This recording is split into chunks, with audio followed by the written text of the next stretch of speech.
ঢাকায় রিকশা চালাচ্ছেন এক সুন্দরী বিদেশি রমণী। কি অবাক হচ্ছেন? অবাক হওয়ার মতোই ঘটনা।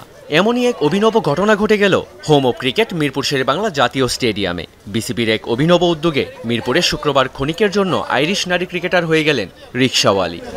শ্রীলঙ্কা আবারও রপ্তানিতে শীর্ষে।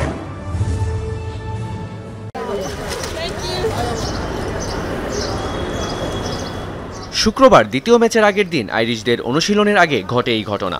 স্টেডিয়াম প্রাঙ্গণে সারিবদ্ধভাবে দাঁড়িয়ে অনেকগুলো রিকশা, সবার মনে উৎকণ্ঠা। কি হবে এই রিকশাগুলো দিয়ে? কিছুক্ষণ পরই বের হয়ে আসে আসল ঘটনা। দুজন করে আইরিশ নারী ক্রিকেটার চড়ে বসলেন রিকশাগুলোতে।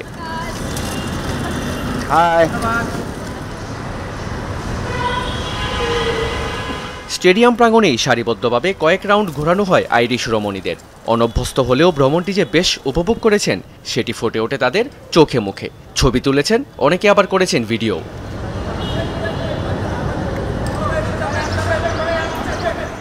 ঢাকাকে বলা হয় রিকশার নগরী। এই ঐতিহ্যবাহী 3 চাকার বাহনে চড়া যেন ভিন্ন এক অভিজ্ঞতা। জীবনে প্রথমবারের মতো এই স্বাদ পেলেন আয়ারল্যান্ডের নারী ক্রিকেটাররা।